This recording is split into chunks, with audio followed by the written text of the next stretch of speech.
Então, França, pode agora é contigo, né? Agradeço novamente aí você ter aceito esse nosso convite e compartilhar aí toda essa experiência aí que você já tem. Toda não, né? Mas pelo menos um pouquinho dela com a gente, tá bom? Então, pode tocar com a gente agora. Boa noite a todos, boa noite,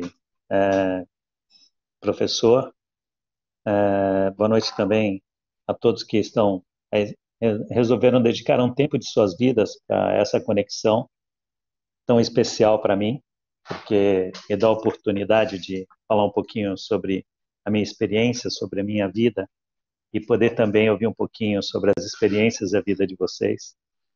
A minha marca hoje, eu vou falar para vocês que meio que sem querer nós chegamos nesse título aqui, entre as 150 melhores empresas para trabalhar no Brasil, segundo a Você S.A. no ano passado, nós trouxemos um título para a nossa empresa, que foi o título da empresa do ano, e junto com esse título vieram mais outros 2 títulos, e eu posso passar horas contando para vocês sobre essa trajetória, porque foi uma trajetória incrível e muito interessante, na construção de um negócio bastante consciente, um negócio bastante humanizado. Hoje eu trabalho na Cordsa. A Cordsa é uma empresa que a gente diz que o nosso grande objetivo dentro da Cordsa é reforçar vidas, e para reforçar vidas a gente descobriu que a gente poderia também reforçar tudo que é pelo mundo. Então a gente faz aquele produto que faz o reforço do pneu, os fios de lonas, de nylon e poliéster, que dá a segurança dos pneus dos carros que vocês utilizam, e esses veículos circulam por aí e vocês vão tranquilos pelo trânsito, sabendo que o meu produto pode estar por lá para poder proteger vocês. É uma empresa muito diferenciada no modelo de gestão. Também estamos vivendo esse momento de crise, assim como todos vocês. Também tem outros negócios, também tem uma empresa de consultoria chamada Essence Biz, que trabalha especificamente na humanização de organizações e também na formação de líderes.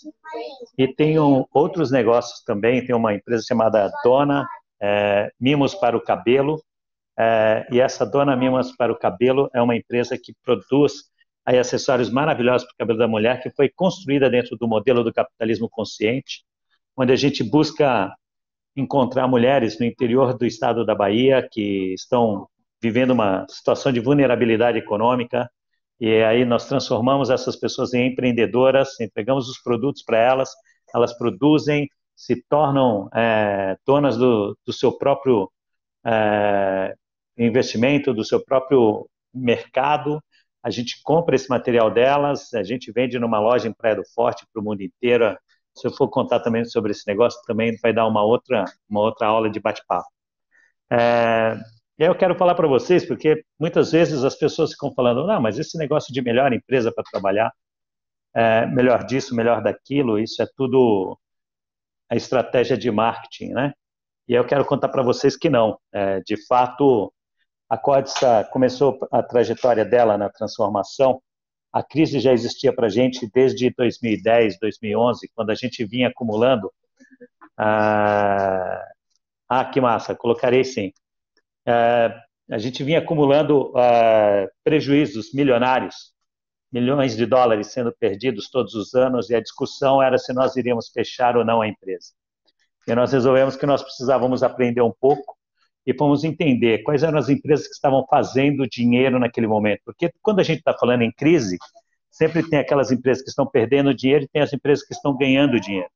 E aí nós entendemos que as empresas que estavam com o seu mercado definido e atuando dentro de um modelo consciente, voltado para as suas pessoas, fazendo um excelente modelo de gestão humanizado, a maioria das empresas que estavam dentro da lista das melhores empresas para trabalhar no mundo todo estavam tendo resultados financeiros positivos. E nós resolvemos aprender como é que isso funcionava. E fomos para a prática e começamos a fazer a mudança, olhando primeiro para o nosso modelo de liderança, como funcionava o processo de gestão da nossa organização, o que pensavam os nossos líderes e que energia motivava eles para o trabalho e para a transformação na vida das pessoas que eles estavam liderando. Também fizemos um trabalho muito interessante no modelo de gestão, que definimos os nossos pilares de negócios na área de gestão de pessoas, e tudo que a gente construiu era fundamentado por isso. E isso nos permitiu aí fazer uma revisão do nosso propósito enquanto organização, nos permitiu também fazer uma nova aliança com todos os nossos stakeholders, com todos aqueles que estavam vinculados com a gente, e nós estamos aprendendo vários termos aí que eu vou poder compartilhar com vocês no decorrer desse bate-papo, que passaram a ser guia do nosso modelo de gestão, até o momento que a gente começou a realmente ter uma cultura com elevado índice de felicidade no trabalho, elevado índice de engajamento, e os resultados viraram. Partimos de um engajamento que medimos em 2011 de 16%, as pessoas entravam na nossa empresa com vontade de dar uma surra nos líderes, se pudesse me dava uma surra todos os dias, e aí nós conquistamos essas pessoas, e hoje a gente tem um índice de engajamento de 88%, estamos no índice de felicidade no trabalho acima de 92%, segundo o Guia Você S.A., e também estamos reconhecidos entre as 150 melhores empresas para trabalhar, com 89% de felicidade no trabalho, segundo o Great Place to Work. Então, nós temos vários indicadores que a gente mede para poder validar o nosso ambiente, mas o título não é o mais importante. O importante é o que a gente provoca na vida das pessoas todos os dias. Essa crise chegou para nós, assim como chegou para todos vocês, e nós estamos lidando com ela seguindo literalmente o nosso propósito. E nós definimos há vários anos atrás que o nosso propósito seria reforçar vidas. Então nós temos uma organização que acredita que nós temos uma grande essência para reforçarmos as vidas das pessoas que se conectam com o nosso negócio, e todas as pessoas que vão até a nossa empresa todos os dias, eles precisam sair de lá melhores, porque o simples encontro entre dois seres humanos já é uma grande fórmula para poder provocar uma transformação e ajudá-los no seu desenvolvimento. E as nossas práticas foram reformuladas a partir daí. Hoje mesmo eu estava numa conversa com o pessoal do exterior, um amigo que está no exterior, e ele falando da situação por lá, e aí eu me lembro do primeiro comentário dele foi, rapaz, eu não sei como é que vai ficar a situação econômica. E eu disse para ele, muito boa. Ele falou, você está maluco? Está todo mundo falando que a coisa vai ficar complicada. Eu falei, não, você está dando valor demais para o vírus, porque o vírus ele está aí realmente impactando as pessoas, mas o vírus ainda não pegou no dinheiro. O dinheiro vai continuar no mundo, ele só está distribuindo de uma maneira diferente. Essa é uma hora da gente ter que parar para repensar tudo aquilo que nós fazemos e fizemos até hoje, e se os nossos modelos de negócios realmente estão preparados para as tendências e para aquilo que a sociedade vai esperar a partir do amanhã. Porque nós estamos num processo de evolução contínuo, sem perceber tudo aquilo que já fizemos nas grandes transformações nas empresas. Os modelos de negócio já mudaram bastante. Não é simplesmente uma ideia de que agora nós vamos precisar mudar. A gente vem mudando ano a ano, década a década, século a século.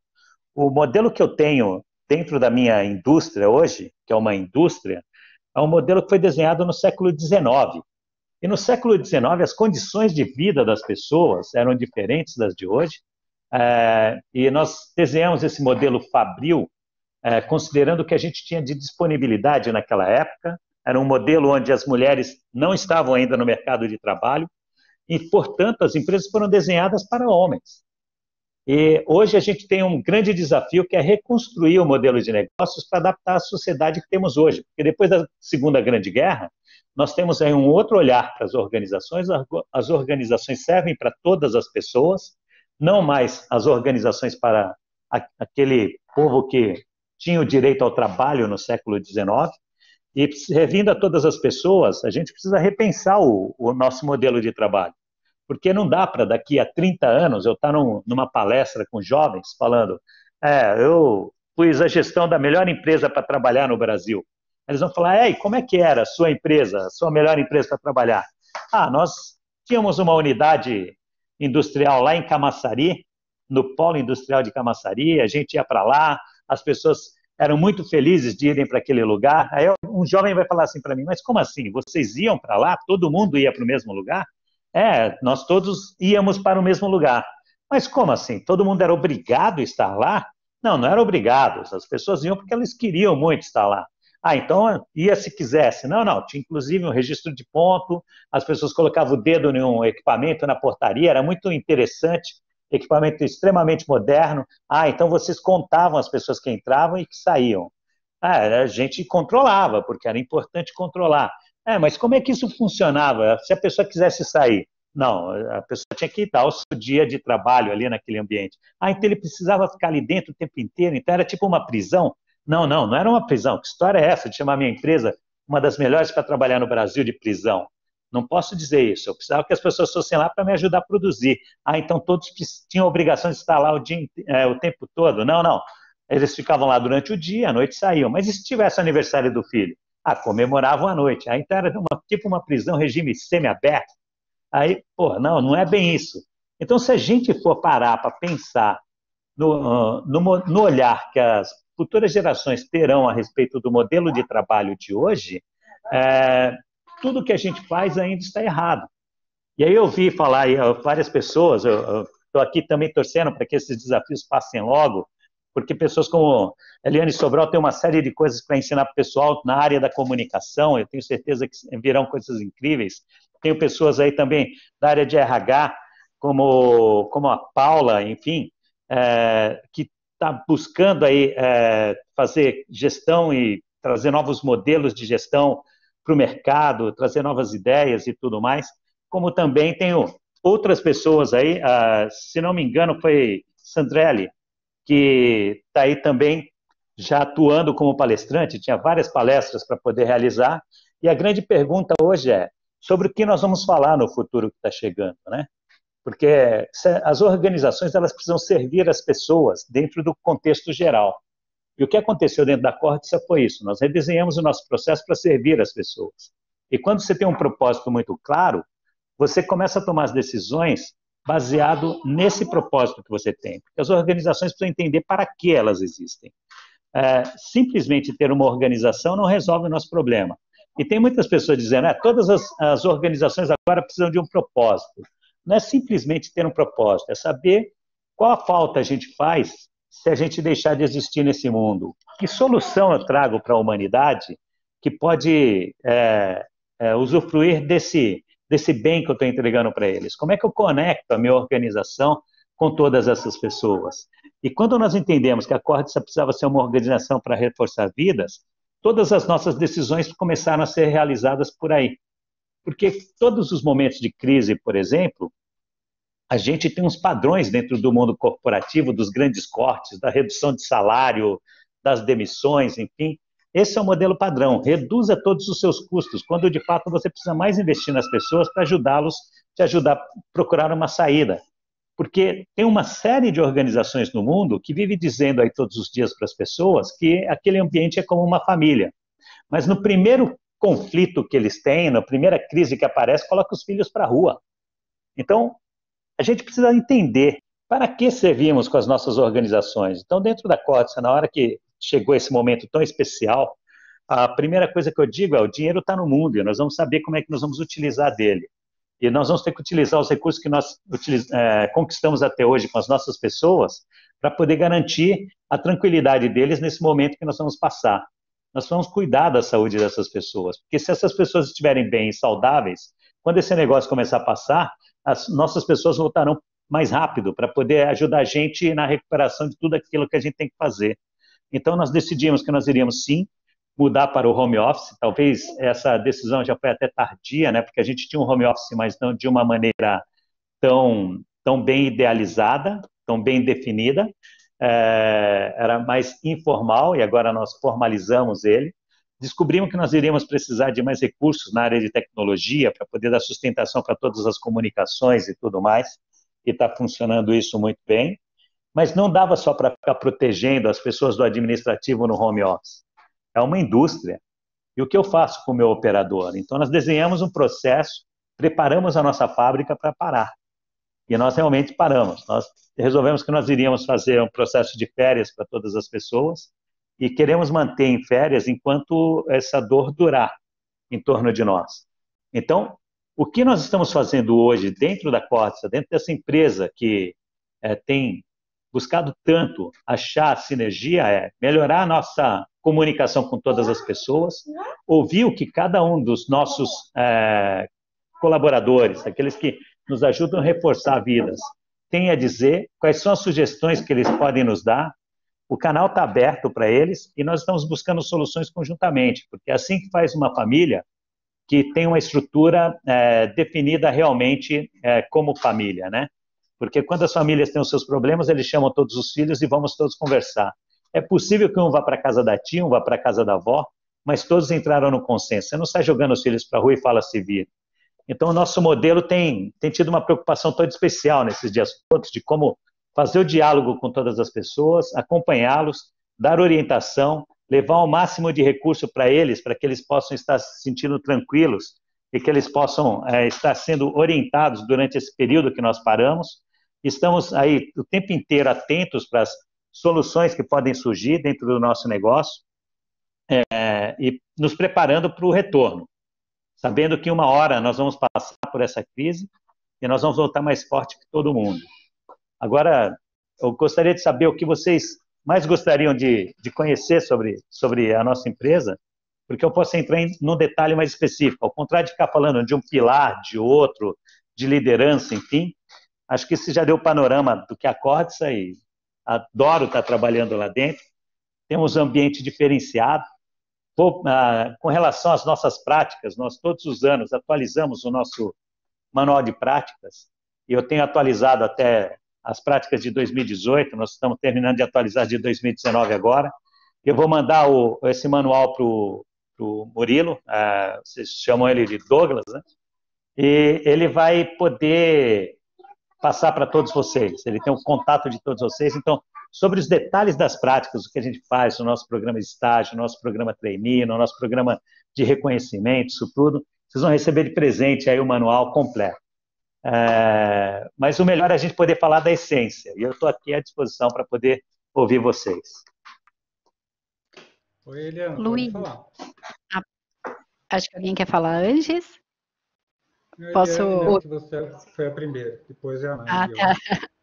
Não entendi. Bacana, Luiz, conhecer o trabalho de vocês, porque a gente no mercado sabe, né, o quanto às vezes a prática destoa do discurso, e dá para ver mesmo o quanto vocês são sérios em relação a isso.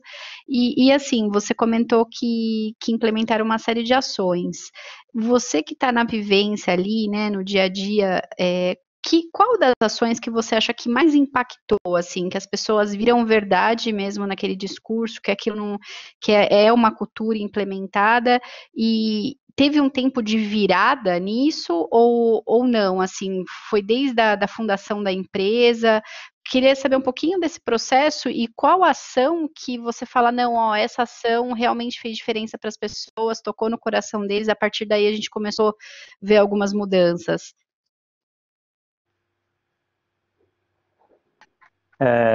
Obrigado pela pergunta.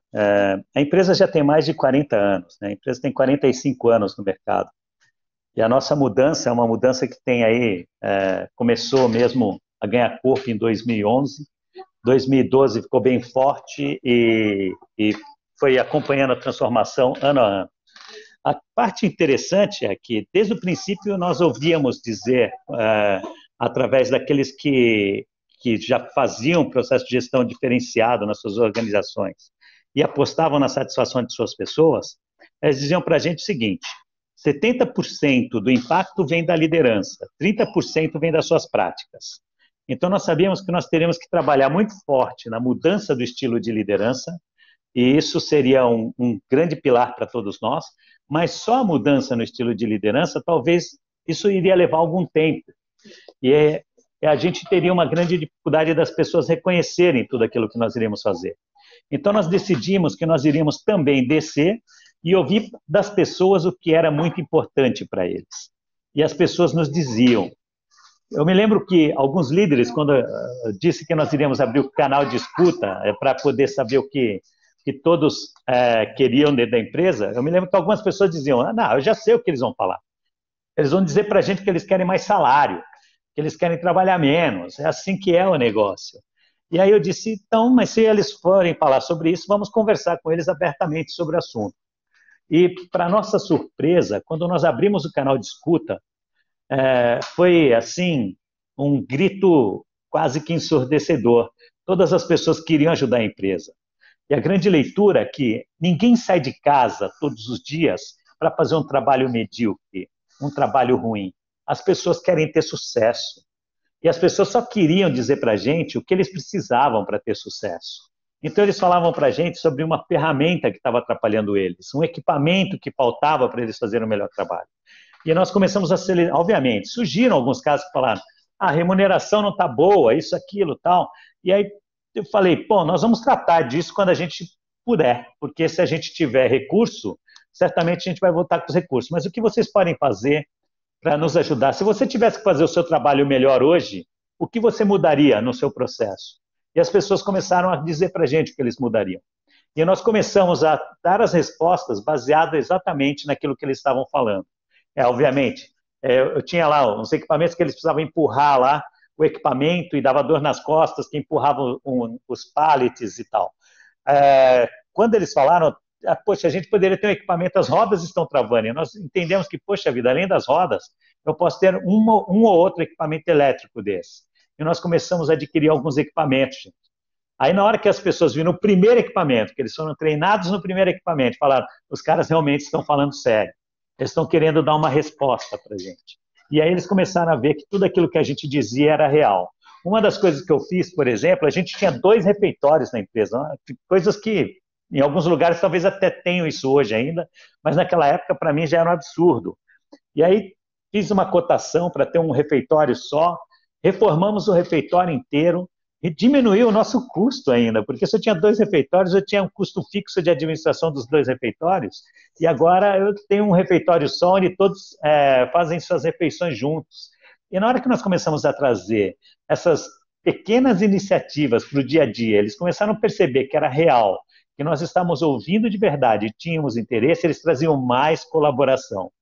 E, em paralelo, nós começamos a conversar com os nossos líderes, porque o processo de desenvolvimento da liderança não era para fazer, o que a gente queria não era transformar a nossa liderança para serem pessoas que iriam fazer as pessoas fazerem mais.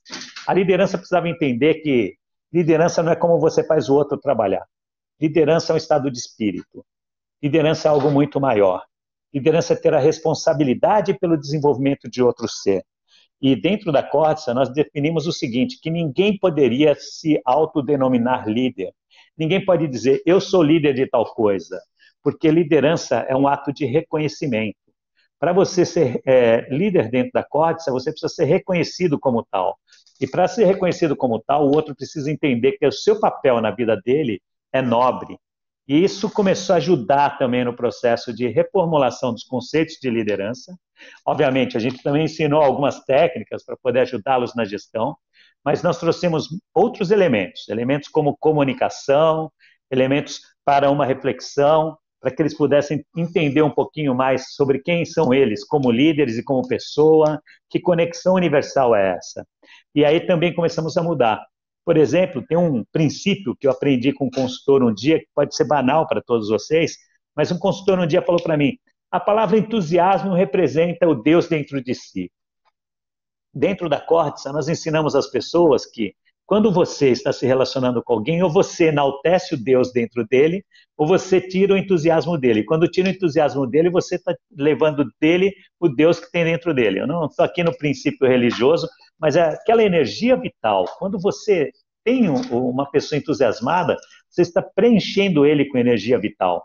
Então, qual que é o nosso papel? Como é que a gente pode interagir de uma maneira que a gente leve energia vital para as pessoas, que eles vão levar para a comunidade, para os seus lares e para os outros lugares. E quando a gente recebe o reconhecimento como a melhor empresa para trabalhar, o reconhecimento não é da Você SA. A Você SA só tem o canal da pesquisa. São as nossas pessoas que precisam responder. As nossas pessoas precisam acreditar nas nossas práticas. Então, não adianta você buscar soluções externas ou reclamar que o mercado externo está te atrapalhando. A grande pergunta é, o que você tem feito internamente para elevar as pessoas que estão com você para um outro nível de consciência a respeito do trabalho deles? E a gente começou a fazer a transformação.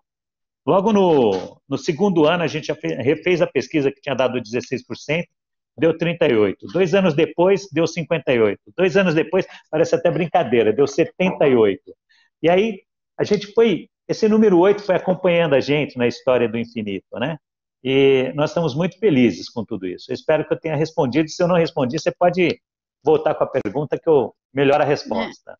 Né, respondeu sim, parabéns, trabalho bem bacana, muito legal. Oi, Eliane, pode falar. Obrigado. Oi, tá me ouvindo, Luiz? Estou sim. Então tá bom. Eu fiz uma pesquisa aqui rápida, né, sobre a empresa. É uma empresa turca, certo? Perfeito, isso Tá. mesmo. Quantos funcionários tem no Brasil? Desculpa, eu não consegui localizar esse dado aqui no site de vocês. No Brasil, nós somos em 450 diretos e temos mais em torno de outros 200 indiretos. Tá. A minha pergunta é a seguinte: como é que funciona a definição de políticas, no caso de gestão de pessoas, né, que é o nosso tema aqui, em relação à matriz da empresa? Vocês têm autonomia para implementar as políticas que mais se adequam ao mercado brasileiro, ao perfil do colaborador, do funcionário brasileiro? Vocês recebem diretrizes lá fora? Como é que é essa relação? Oi, Eliane, a sua pergunta é muito boa. Nós temos autonomia, certa autonomia para fazer o nosso processo de gestão aqui, mas também temos algumas diretrizes corporativas, né? E o negócio por aqui anda tão bem que a gente tem feito a influência ao contrário, né? Como todo bom investidor, e turco também é muito bom com os números e com dinheiro, o que eles mais esperavam da gente era que a gente fizesse a reversão do cenário. E nós demonstramos para eles que nós poderíamos fazer essa reversão porque os negócios que eram feitos de uma maneira consciente, com um elevado índice de satisfação das pessoas, tinham rentabilidade maior do que outros negócios. E eles falaram, ok, se vocês estão dizendo que vocês podem fazer, façam, vocês terão autonomia. A única coisa que nós pretendemos que vocês mantenham cuidem bem da nossa visão, da nossa casa estratégica e dos nossos valores. Se vocês conseguirem adaptar tudo vivendo os nossos valores, está tudo ótimo. E aí nós pegamos tudo que eles tinham de bom, fizemos uma tradução para a nossa necessidade, para a linguagem do brasileiro, estabelecemos 5 pilares de gestão. Tudo que a gente iria fazer nesses 5 pilares, teria que passar por esses 5 pilares de gestão. Entre eles, o primeiro era inspirar, ou seja, a nossa maneira de falar e ouvir as pessoas tinha que ser algo que promovesse o entusiasmo e que as pessoas quisessem muito estar com a gente.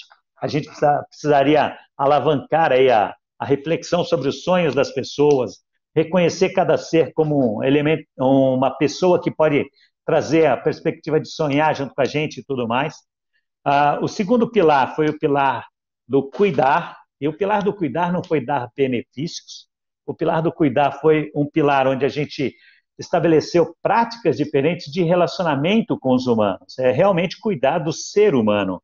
Porque entre as perguntas que a gente fez para as pessoas lá no começo, pasmem, mas tive respostas mais ou menos assim, os líderes não dão nem bom dia nessa empresa. E é verdade, a questão é o seguinte, todos os líderes davam bom dia, e o bom dia era natural para o líder. Ele dava o bom dia como ele dá naquele conceito social do sou educado e tenho a obrigação de dar um bom dia. Mas eles não davam o bom dia como um bom dia genuíno, de um desejo que o dia da pessoa seja um dia maravilhoso. Até sobre isso nós tivemos que tratar dentro da organização. E o bom dia hoje é um bom dia muito diferente dentro da nossa empresa, porque ele representa um ato de cuidado. É você realmente ter um interesse genuíno na vida da pessoa. Então, cuidar partiu por essas premissas, ou seja, quais eram as práticas do dia a dia que nós fazíamos, que nós estávamos vivendo uma conformidade social e não percebíamos que aquilo não tinha valor para nada.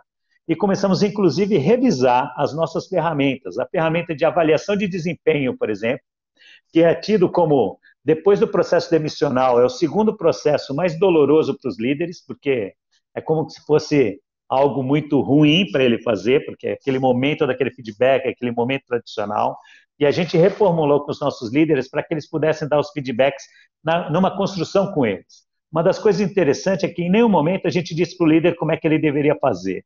Nós trouxemos eles, discutíamos como é que tinha que ser esse mundo melhor que a gente iria construir, e eles ajudavam na construção das ferramentas de RH. Então, eles não recebiam uma ferramenta de RH para fazer a gestão. Eles, de fato, construíam as ferramentas e a maneira de aplicação de algumas ferramentas que vinham da matriz, a gente podia discutir como é que a gente iria aplicar de uma maneira diferente. E os líderes participavam de tudo isso. Segundo pilar. Terceiro pilar foi desenvolver. E como a gente poderia criar uma prática onde todos os dias nós iríamos demonstrar para as pessoas que eles estavam evoluindo dentro do nosso ambiente. E que a gente iria colocar recursos à disposição dos treinamentos, sim, porque a gente não pode cortar esse recurso. A maioria dos líderes empresariais, eles cortam primeiro o treinamento. A primeira conta que cortam é o treinamento. Por quê? Porque eles dizem, essa daqui dá para cortar, não vai machucar ninguém. Mas ele também está deixando de evoluir a empresa dele, deixando de preparar a empresa dele para fazer algo melhor. Então, ele está assumindo que ele vai ficar com aquele nível de capacitação que ele tem dentro da organização. É um pouco ilógico no processo de gestão. Mas a gente, dentro da Cortes, a gente faz o processo de desenvolvimento de uma maneira muito boa, né? A gente investe muito bem nisso, a gente tem ferramentas de mensuração dos resultados do nosso treinamento de uma maneira incrível. Depois vem o quarto pilar para todos nós, é o pilar agradecer, que não está aqui falando de reconhecimento e de recompensa, mas sim de ter gratidão a tudo que acontece. A gente agradece até pelos problemas que nos aparecem, que a gente aprende.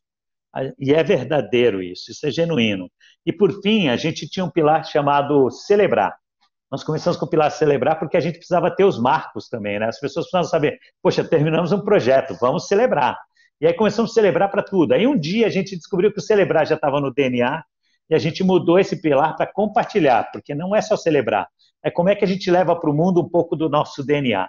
E a gente começou a também ajudar a comunidade, formar pessoas dentro da Cortes para poder formar o ambiente em torno da gente. Eu comecei a trabalhar com vários grupos de RH aqui na região, que a gente entende que todas as pessoas de RH me representam, e se ele não entregar um bom trabalho, vão achar que eu também não entrego um bom trabalho, então é bom que todo mundo esteja no nível maior, e nós começamos a fazer o processo colaborativo para poder expandir o nosso ambiente externo. Muito bom, obrigada pela resposta. Só mais um detalhe. Posso fazer mais um adendo? Fique à vontade. Eu pergunto muito, viu? Eu ganhei a vida fazendo pergunta, então o que vocês... Na hora que você falou que era jornalista, eu já imaginei que isso iria acontecer. Falei, não pode ter não pode ter... Eu ganhei a vida fazendo pergunta. Só ainda dentro dessa relação com a matriz, né? Eles têm práticas que foram desenvolvidas aqui no Brasil e que eles implementaram lá também? A parte interessante, Eliane, é que agora, há 1 ano e meio atrás, né, começou o projeto em 2019, nós resolvemos que nós iríamos mudar a visão da empresa, que era aquelas visões tradicionais, né? Mudamos a visão da empresa, porque nós somos obcecados por essa história de reforçar vidas, e através do reforçar vidas eu tenho melhores produtos. A gente acredita muito nisso. E aí mudou a visão lá na matriz. Uma outra coisa que eles pediram para a gente não mexer, e que eles agora mexeram também, eles mudaram os valores, porque o desenho da organização foi como a gente pode colocar o ser humano no centro. E quando a gente fala do ser humano no centro, eu estou falando o cliente no centro, o meu concorrente no centro. É incrível isso, porque a gente precisa entender que ambiente é esse que a gente vive. Porque às vezes a gente olha para o ambiente, a gente não entende o quanto ele é bom, frutífero para todos nós. Ontem eu estava conversando com o pessoal do Canadá, e eles falaram assim, mas essa história e tal, e aí agora nesse momento da crise, os concorrentes. Eu falei, gente, vamos parar de olhar para o concorrente como vocês olham, vamos fazer uma reflexão a respeito disso, porque concorrente significa que você está preso a uma corrente com a pessoa. Ele está dentro do mesmo ambiente que você, é o seu mercado, e o concorrente está no mesmo ambiente que você. Se vocês estão acorrentados dentro desse mercado que o define, não vá brigar com ele, aprenda com ele e leve para ele o que há de melhor de você, porque os dois vão crescer, cara. A gente precisa cuidar do ambiente. Então, essa empresa que está junto comigo, eu preciso mudar o olhar. E a palavra concorrente está aí o tempo inteiro, né? É corrente com. E não é briga com, de fato porque se brigar, a corrente não vai deixar a gente se separar. A gente depende da mesma fonte de energia. Precisamos mudar o pensamento. O pessoal da Turquia comprou isso, viu? Tá maravilhoso. Estou ajudando Legal. eles no processo de deployment para o mundo. Muito legal, parabéns. França, me surgiu aqui também uma outra questão. Em relação à Corsa, né, ela, por exemplo, ela tem um processo de capitalização maior, é uma multinacional, e consegue, né, talvez mais facilmente se operar aí ou trabalhar com foco maior nas suas pessoas, no quesito até de manter salários e emprego. Em relação aos pequenos negócios, se a gente pegar, por exemplo, a Dona, né, que também mantém uma cadeia, né, de pessoas que dependem também, né, da organização, mesmo que seja menor, mas que nem o Ângelo, que eu acho que ele saiu, ou caiu a conexão, que tem uma empresa familiar. Mas quais seriam as dicas, né, como você poderia, ou como vocês estão trabalhando para manter o negócio, manter as suas pessoas, considerando-se esse conceito do capitalismo consciente ou de uma empresa humanizada naquilo que a gente acredita?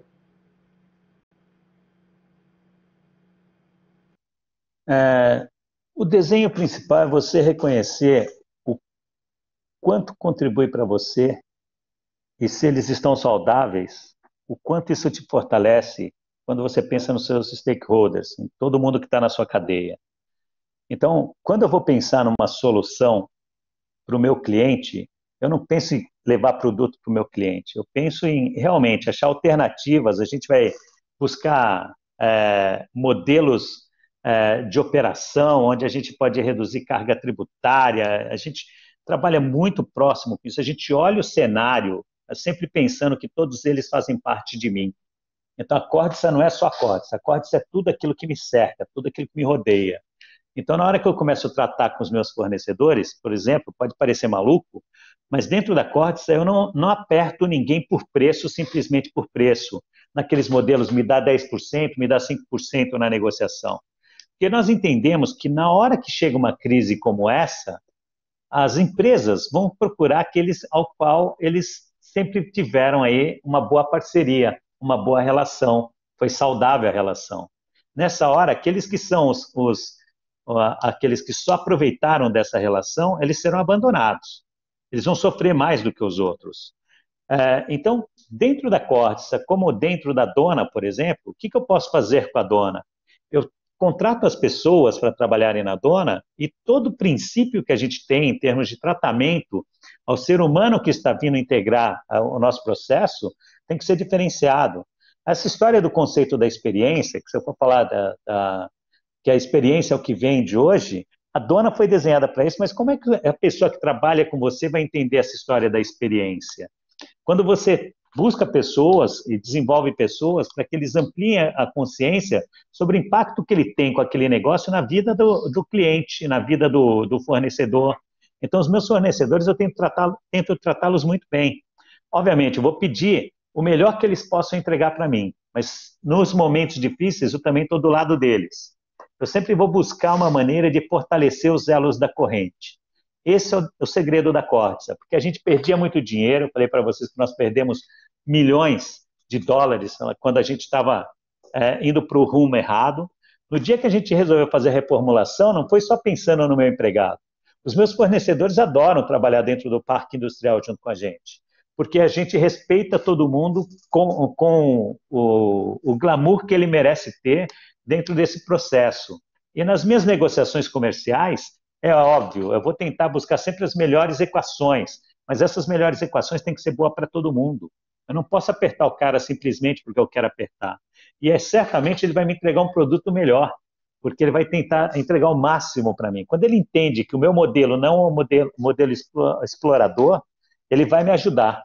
Na hora que tiver difícil para mim, ele também me ajuda. Nessas horas, por exemplo, os meus fornecedores estão todos pensando comigo como é que a gente acha uma melhor equação para sobreviver todo mundo. Enquanto tem muitas pessoas, eu tenho inclusive clientes do bom grupo, do grupo consciente, e clientes do grupo não consciente. Do grupo não consciente, ele quer saber de achar caminhos para poder apertar, para tirar o máximo que puder de mim nessa crise. Mas eu reconheço, lá na frente, se o meu volume estiver cheio, eu não quiser abrir novas frentes, não quiser fazer novos investimentos, não é esse cara que eu vou estar procurando para estar junto comigo. Então, quando a gente tem uma consciência sobre que desenho de negócio é esse que eu estou fazendo, e como é que eu trato as pessoas, cada um individualmente, para que ele possa evoluir ao máximo dentro do meu negócio, ele se sinta realmente parte integrante desse negócio, isso vai fazer uma grande diferença. Tem muitas pessoas falando aí, nossos programas de diversidade, mas não faz inclusão. Coloca os caras, traz a pessoa com uma cadeira de roda, deixa num canto, numa atividade que seja assim. Não, os caras vão fazer essas atividades mais nobres que tiver dentro do nosso processo, porque vai entregar o melhor do talento dele.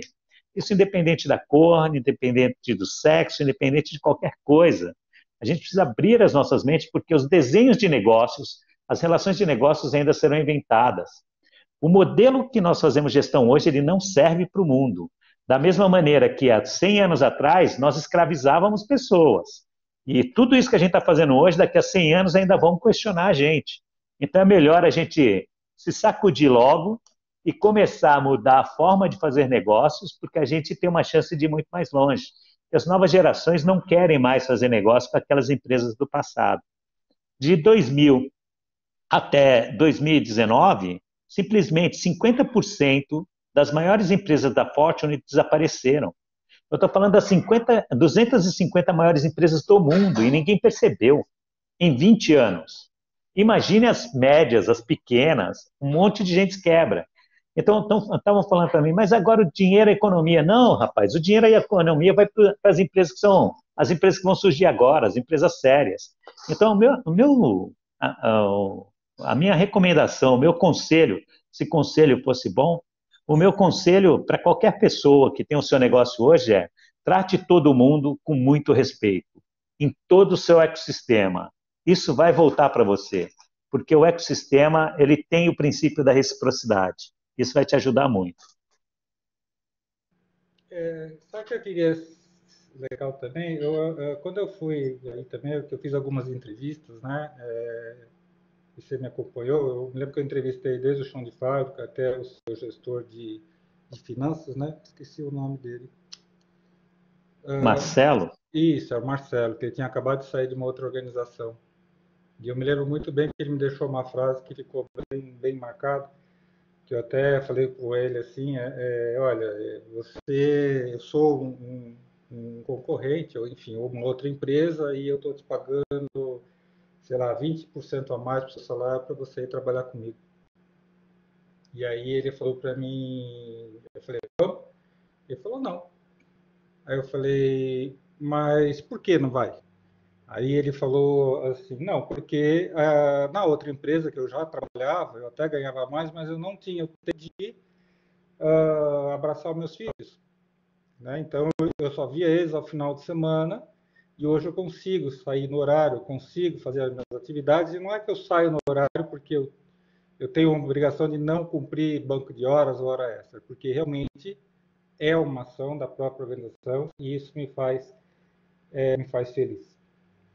Então, e aí a gente falou também a relação da questão, eu me lembro muito bem também da questão das relações de confiança que vocês conseguiram construir com as pessoas na questão da sala de jogos. São ações muito simples que eu percebi que no começo a Quartza fez e que eu acho que é legal comentar, porque de repente tem ações muito simples que você não precisa ter grande investimento, que eu percebi que vocês começaram, e que já surtiram resultados com a questão da própria sala de jogos, né?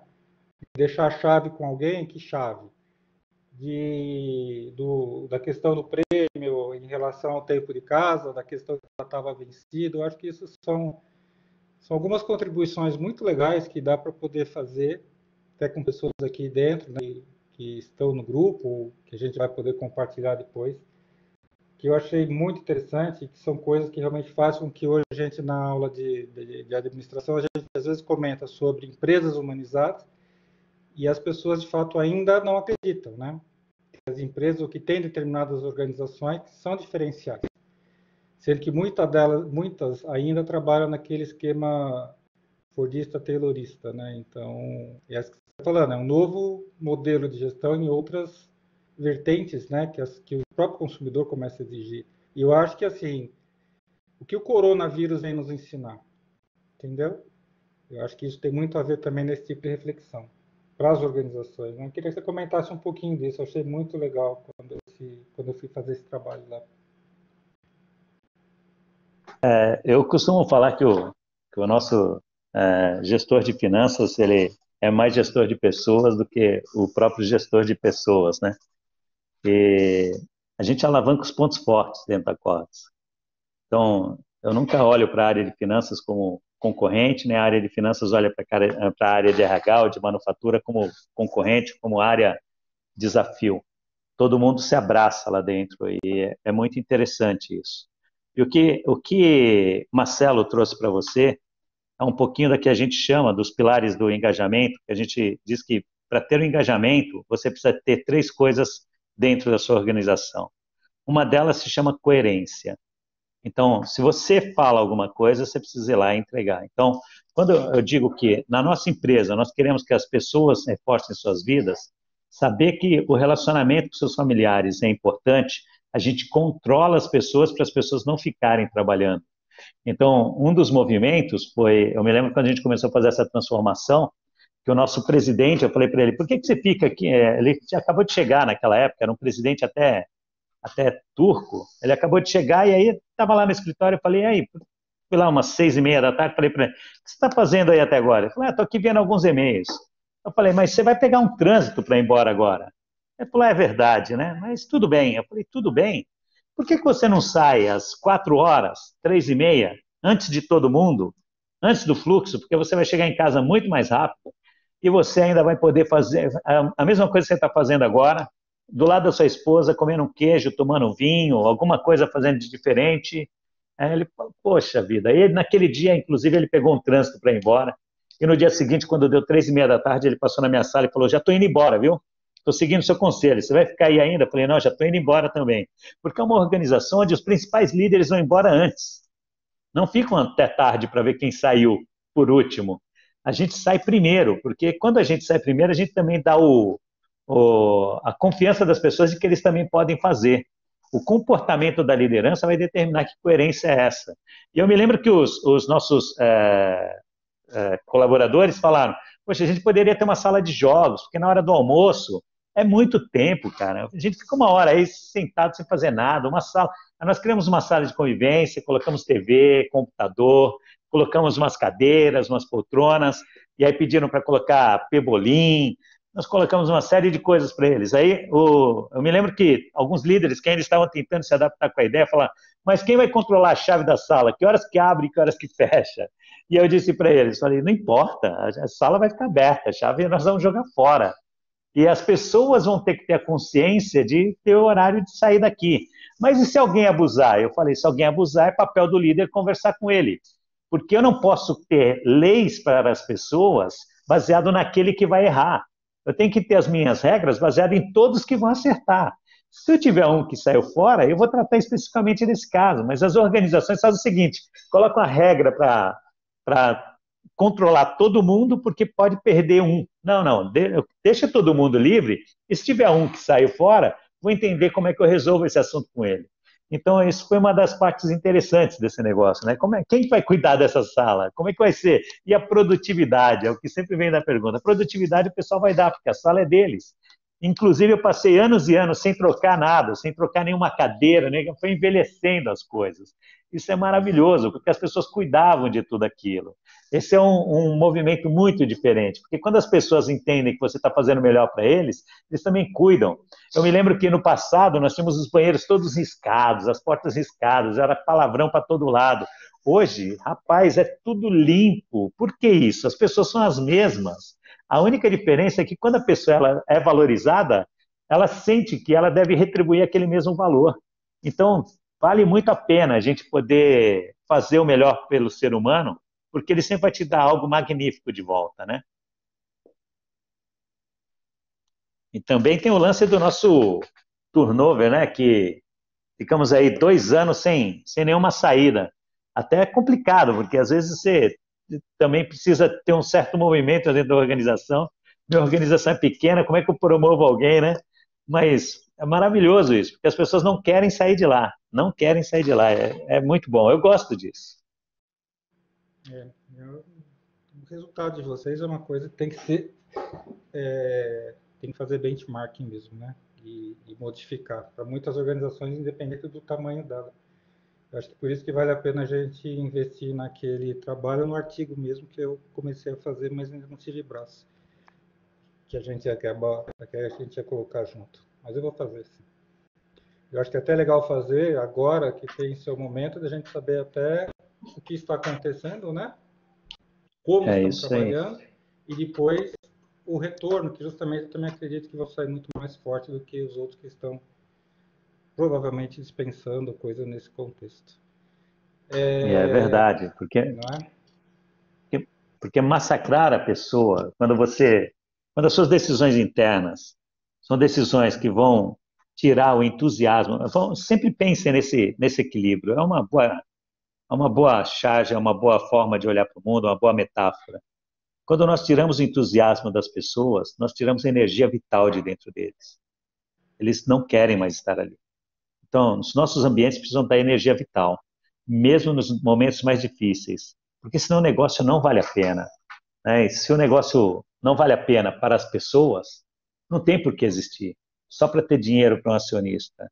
Os negócios ainda vão fazer a grande transformação da humanidade. Essa é uma leitura que eu faço, eu estou profetizando muito isso, acredito muito na educação, acredito muito em todas as áreas, mas na hora que a gente começar a transformar os ambientes de negócios, isso vai fazer com que todas as outras áreas também se fortaleçam. As empresas, eu vou agora seguir um pouquinho do Raj Sisodia, é um escritor indiano que tem aí vários livros publicados, e ele defende o capitalismo consciente. O Raj, ele já tem um livro que ele fala sobre empresas que curam. Eu quero chegar na Cordsa um dia e saber que a Cordsa cura pessoas. As pessoas entram lá e saem mais fortalecidas, melhores e menos adoecidas, né? Isso é muito... Pegando esse gancho que você falou, aquilo que eu comento também em sala de aula, né? Eu acredito muito que as organizações é que mudam as coisas, né? Por meio das organizações a gente consegue, de fato, mudar uma sociedade. Eu acredito nisso também. Verdade. Só para concluir os 3 pilares, porque eu falei da coerência, né? Os outros pilares são coerência, consistência e empatia, ok? Esses 3 elementos transformam uma empresa. Não é fazendo uma grande reunião que você vai transformar o clima da sua empresa. Não é fazendo um treinamento, um workshop que você transforma a competência do seu pessoal. Então você precisa ter a coerência, você precisa ter a consistência, aquele pouquinho que você faz todos os dias. Ir lá, aquele bom dia caloroso, a conversa no dia a dia, e empatia, porque você precisa realmente se conectar com o ser humano que está na sua frente. As organizações são feitas de humanos. Só serve para isso, cara. Não tem uma outra razão de existir. O produto dela serve os humanos, o serviço dela serve os humanos, e dentro dela ela também deve servir os humanos. França, deixa eu fazer então uma outra questão aqui. Vamos supor que você tem uma organização, de fato, que teria que ter, eu também concordo com isso, né, na questão da empatia, da coerência e da participação. E aí isso depende obrigatoriamente, né, de você ter pessoas e líderes que realmente acreditem nisso, e não só acreditam, não só agem nesse formato, mas que transmitam sinceridade em relação a isso. Mas se uma organização quer fazer esse trabalho, mas que por acaso ela não tenha esse tipo de liderança, ou a liderança ela não consegue talvez se posicionar nessa forma perante as suas pessoas, qual seria a ação, por exemplo? Consegue se transformar comportamento? Então, aí vai uma crença pessoal. Eu digo o seguinte, ninguém pode te dar aquilo que ele não tem. Então, se a pessoa não tem a competência para poder fazer isso, nós precisamos ajudá-lo. A gente precisa ensiná-lo, a gente precisa dar recurso, a gente precisa orientar, achar os caminhos para isso. Mas também ninguém aprende aquilo que ele não quer. Todo mundo pode aprender tudo, todo mundo pode desenvolver o talento que quiser. Mas se ele não quer, não tem quem faça esse cara mudar. Então, como é que nós fizemos? Nós estabelecemos como é que nós iríamos fazer a transformação da liderança e quais eram os comportamentos que a gente esperava dessa liderança. E nós começamos a falar sobre esses comportamentos todos os dias. Uma parte, com a nossa coerência e consistência, nós fomos transformando, e graças a Deus foi uma boa parte.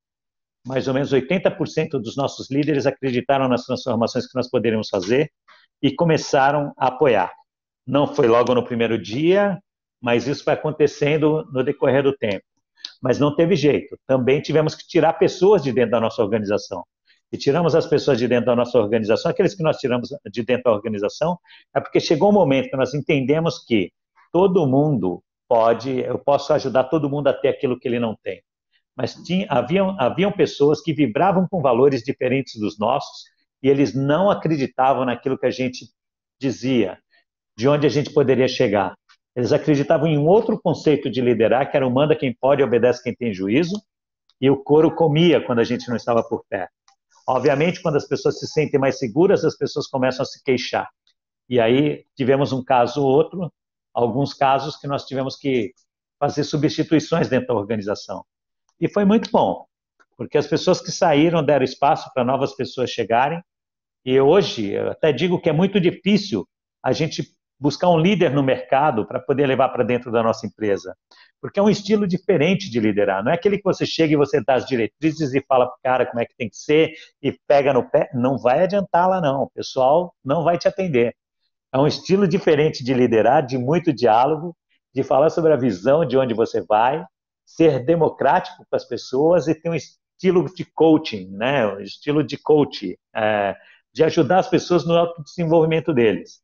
O principal papel do líder não é entregar o resultado. O principal papel do líder é desenvolver as pessoas para que eles possam entregar melhores resultados a partir das novas pessoas que eles se tornaram. Isso não é fácil. Então, chegar uma pessoa que vem do mercado, contratei um líder da Ford aí recentemente, porque uma pessoa resolveu ir para o investimento próprio dele, inclusive era um engenheiro que hoje como é a área que ele está atuando, gente, é do autoconhecimento. Ele foi atuar na área do autoconhecimento, meditação, entre outras coisas, e aí nós abrimos uma vaga e resolvemos buscar alguém do mercado para essa vaga, porque a gente queria também abrir oportunidades para ter alguém do mercado. E essa pessoa diz para mim quase todos os dias, não é fácil adaptar, porque a gente vem com os preconceitos de outras organizações e aqui tudo aquilo que nós aprendemos não funciona. Sou feliz de estar aqui e estou aprendendo muito, porque tem diferença. Então, algumas pessoas você vai ter que tirar no meio do caminho. Nós tivemos. Eu prefiro pensar que nem todos vão ter que passar com o mesmo remédio que a gente passou com alguns casos. Mas foi necessário. Eu não vou esconder de ninguém, não. Teve gente que precisou. É verdade, você fez uma grande mudança de ordem de cultura organizacional, né? Aí isso demandou quanto tempo mesmo? Foram 5, 6 anos no processo?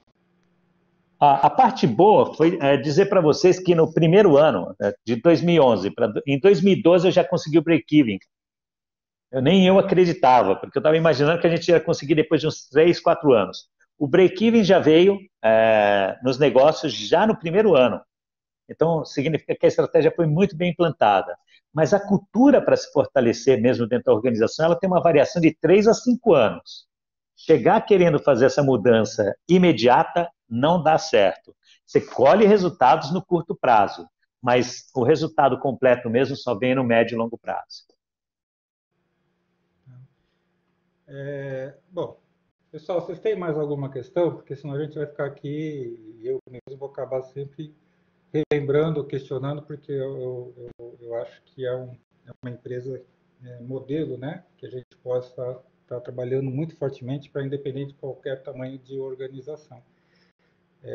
Eu acho que vale a pena a gente investigar cada vez mais, investigar nesse sentido positivo, né? De apresentar esses resultados para a sociedade, compartilhar, tanto é que o França ele tem muita tranquilidade em compartilhar isso, né? Aquilo que ele falou, compartilhar as boas práticas, entendeu? Porque realmente a gente possa, a partir disso, mudar a forma de gestão e a valorização das pessoas. Eu conheci ele, eu posso dizer que isso brilha nos olhos dele. Mais alguma questão, pessoal? Porque senão eu ia pedir para o França encerrar, porque senão a gente também vai tomar muito mais o tempo dele e de vocês. Mas para esse nosso primeiro encontro, até fugiu um pouquinho da forma que eu imaginei, mas eu acho que foi muito produtivo. E para encerrar, se ninguém tiver outra questão, queria depois que o França comentasse, se for possível, aquela tua passagem na tua carreira que você relembrou na época da Ford, que você tinha aquele teu amigo da Ford, lembra?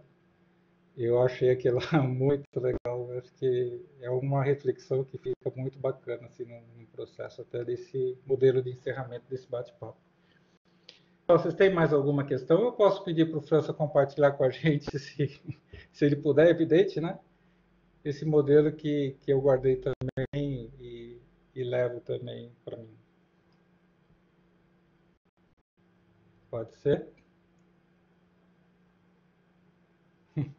E depois eu queria deixar, depois que ele passar isso, eu queria só deixar que cada um comente, pelo menos em uma frase ou uma palavra, o que vocês saem daqui com esse nosso bate-papo.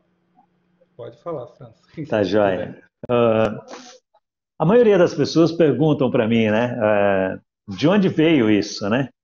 De onde veio a inspiração e em que momento eu mudei tudo a minha maneira de pensar e essa maneira de fazer negócios.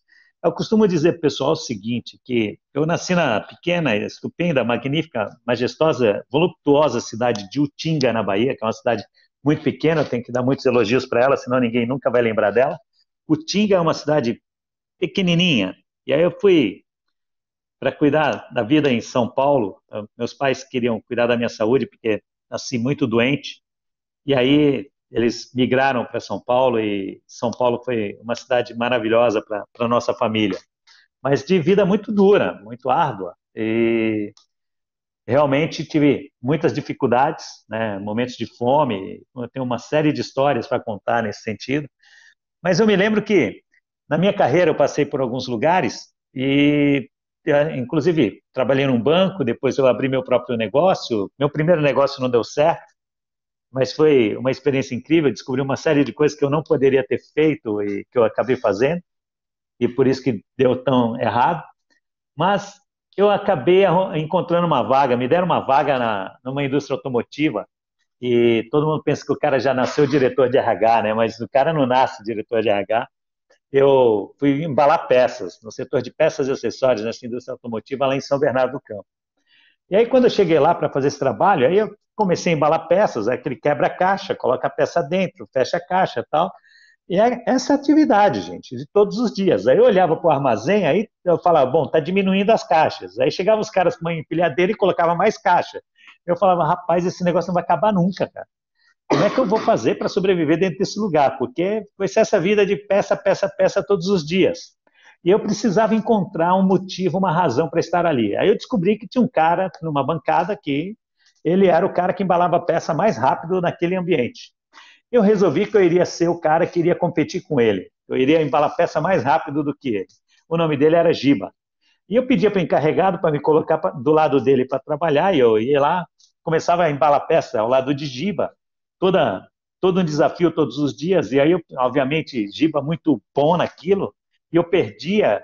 E aí uma pessoa um dia falou assim, cara, você está atrapalhando a gente, porque está aumentando a média. Eu falei, então faz o seguinte, já que é a média, vocês diminuem o volume de vocês, aí fica tudo certo, porque média é média. E continuei ali na minha competição com Giba todos os dias, eu mentia para Giba, contava histórias para Giba, e a gente conversava. Eu e Giba viramos 2 grandes amigos. Mas eu não conseguia ganhar de Giba. Até que um dia um cara chegou e falou para mim, você não quer trabalhar aqui numa outra atividade chamada unidade parada? Você sabe datilografar? Rapidamente fui lembrar como é que datilografava, montei em casa um teclado, e aí treinei a noite inteira, cheguei no outro dia, fiz o teste e estava lá datilografando. Mas toda hora que sobrava um tempo, eu estava lá do lado de Giba de novo, para poder disputar com Giba. A minha alegria na minha vida é que eu nunca ganhei de Giba. Mas foi o trabalho ao lado de Giba que fez com que o meu chefe, estava conversando com um chefe lá na área de serviços, lá que controlava documentos de carros lá na frota, lá no RH, esse cara, um falando com o outro, cara do RH reclamando dos problemas que ele estava vivendo, e o outro falou, rapaz, eu tô com um cara lá que é bom a beça, o cara trabalha, é demais, é mesmo, empresta esse cara para mim, essas coisas todas. Então, Giba é o cara que me inspirou todos os dias a superá-lo, e todos os dias eu contava histórias, falava as mentiras na minha vida para ele poder ele dar risada. Eu era também uma pessoa que levava um pouquinho de inspiração para o Giba todos os dias.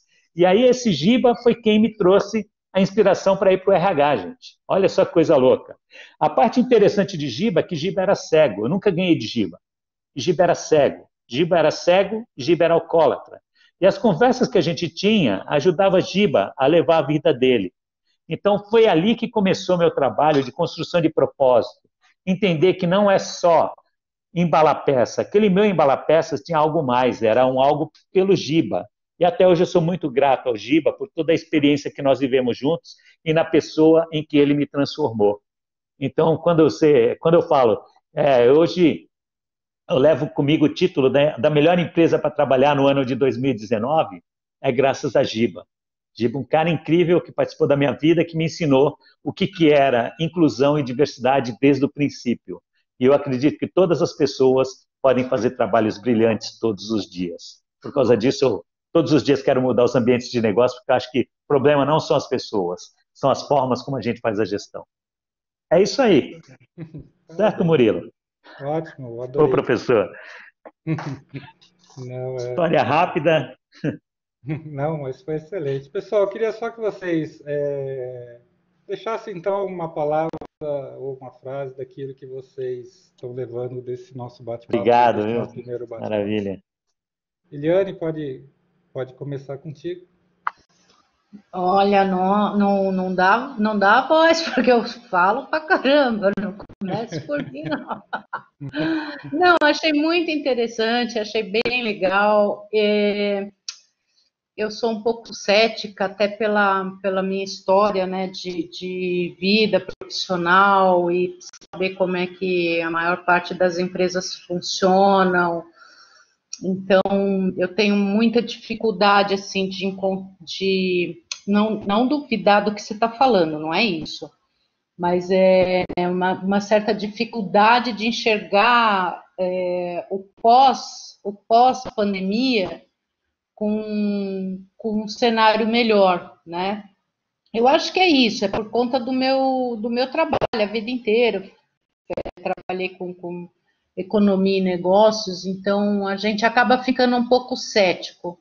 Por mais que eu queira, e eu realmente quero acreditar que a gente vai sair melhor dessa, mas escutar assim esse comprometimento que vocês têm, né, de toda a empresa, é um grande alento, Parabéns e continuem nessa linha aí, inspirando que outros líderes e outras empresas possam fazer o mesmo.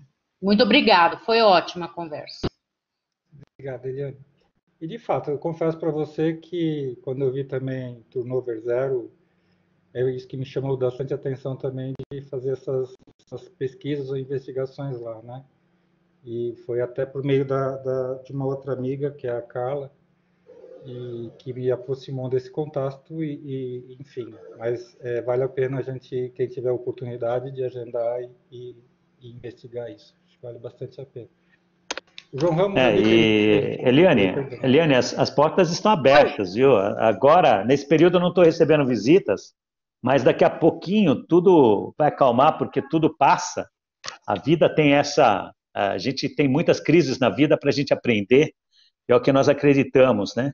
Então isso também vai passar, e nós vamos estar melhores lá na frente, no mínimo vão ter essa experiência, pode estar mais dolorido e tal, mas vão ter essa experiência para saber como lidar com assuntos como esse em outras ocasiões.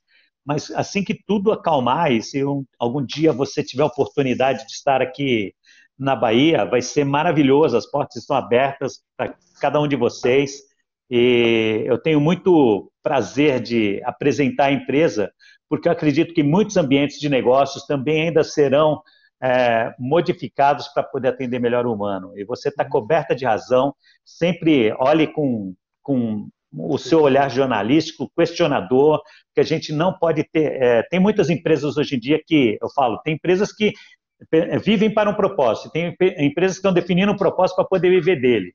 Então, eu prefiro viver para um propósito, para uma causa maior, tá certo? E vamos aí, cada dia mais, entusiasmando mais. Maravilha, parabéns.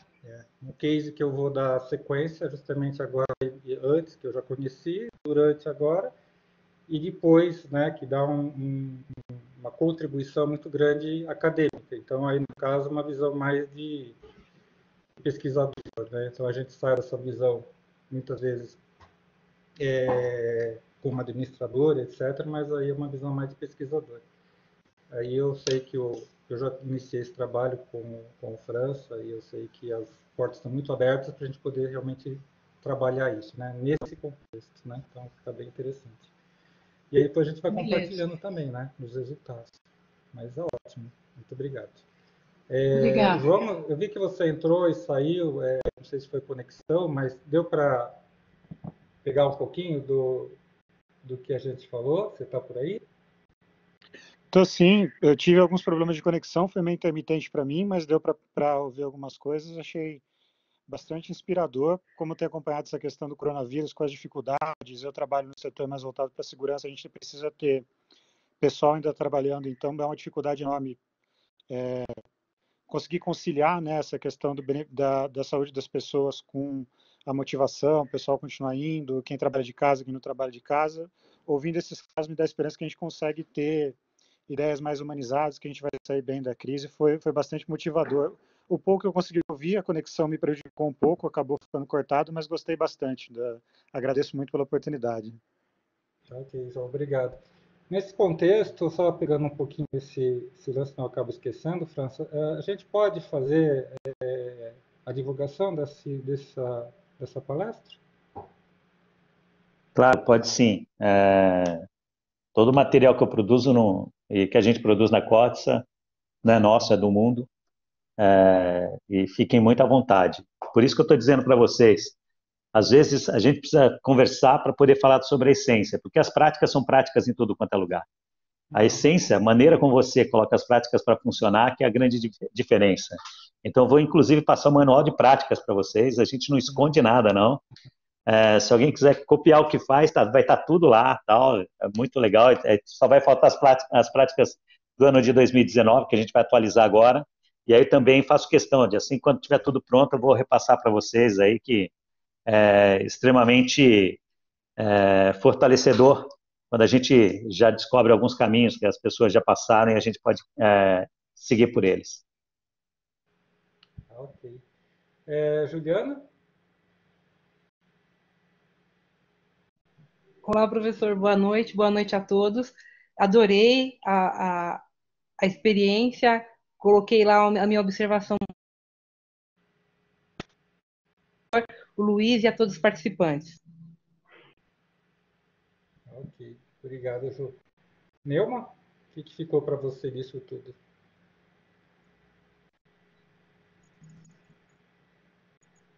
Neuma está aí?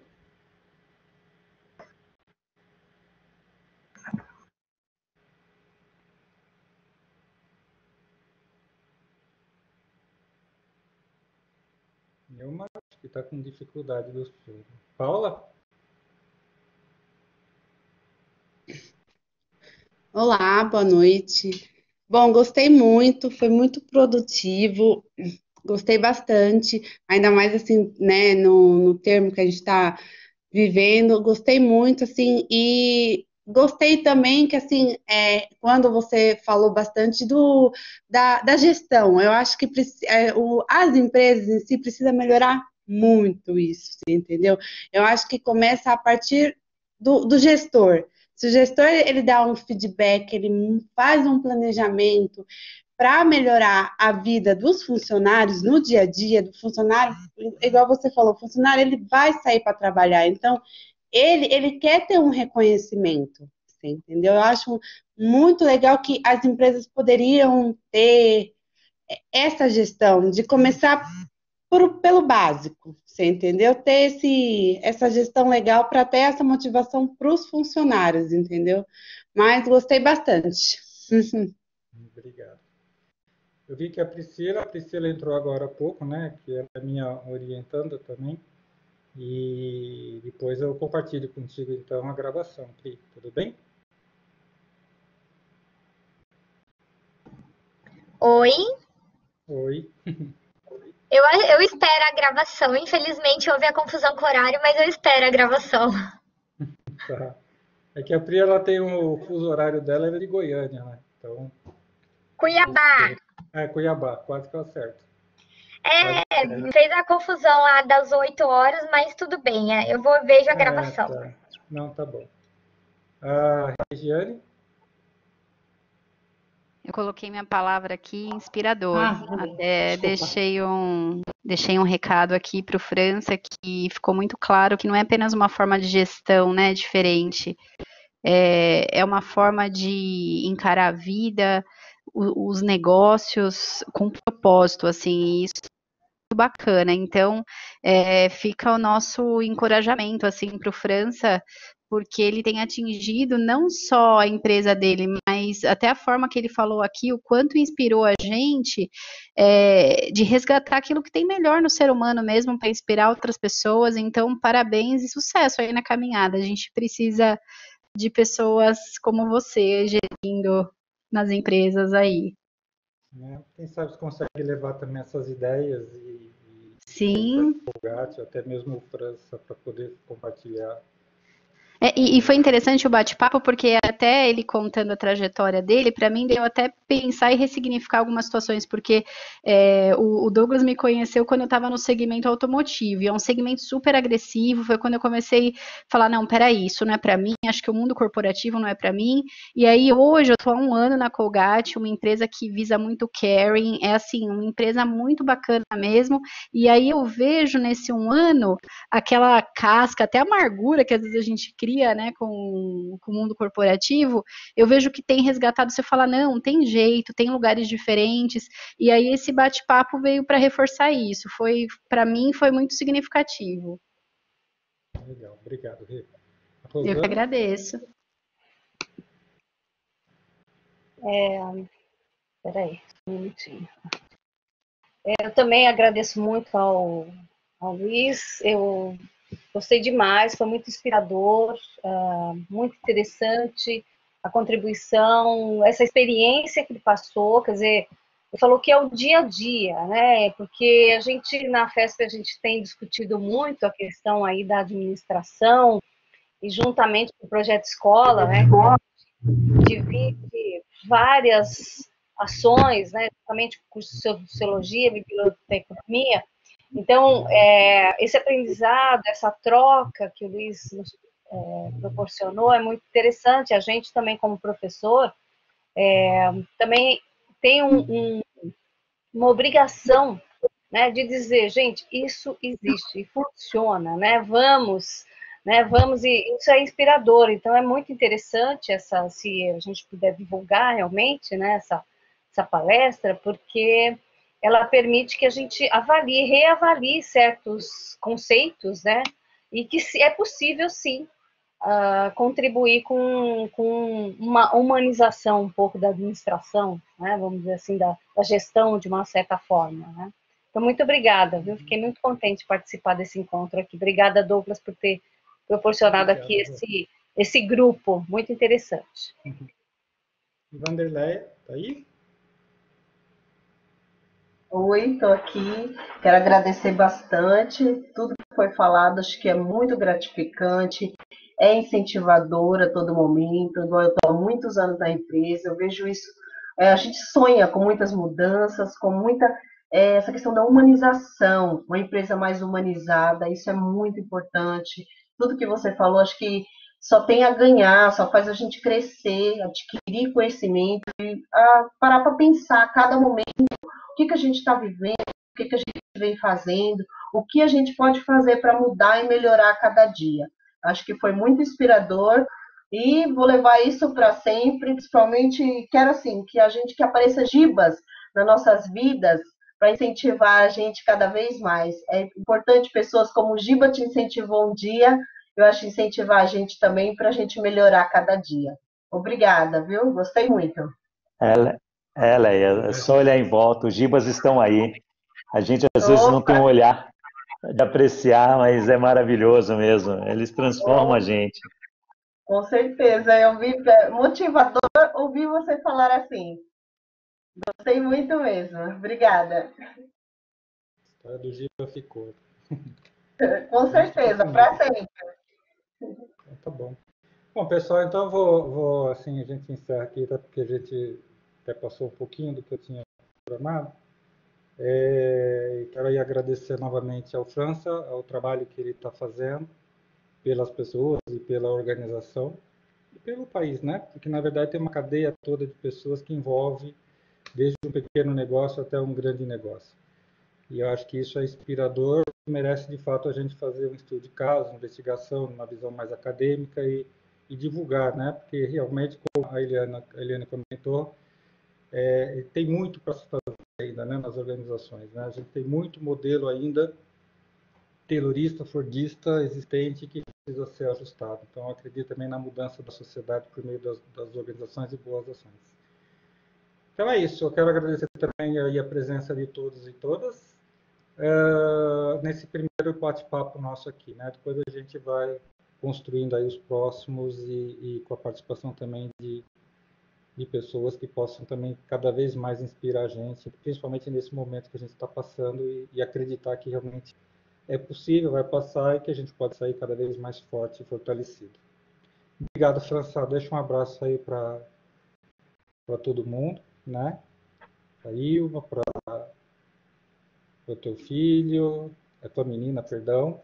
Enfim, que a gente realmente possa ter uma excelente semana, um excelente final de semana que está chegando, né? Maravilha, vocês também saibam que eu estou sempre à disposição.